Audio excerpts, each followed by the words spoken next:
O adobo cut mga katatad, liempo, pork liempo no, o pork belly. Gamit pa rin natin ang Dickensian Flavor Knife. Yung kape.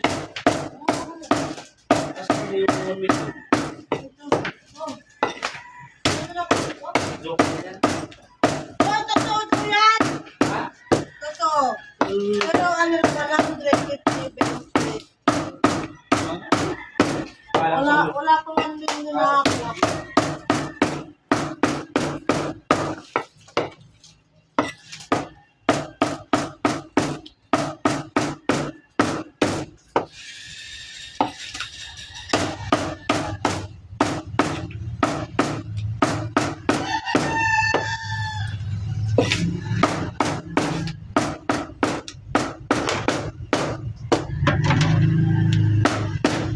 Ayan, 3 kilo yan mga tatad, no?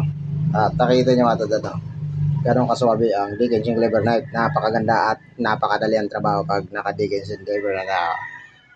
Okay, let's go.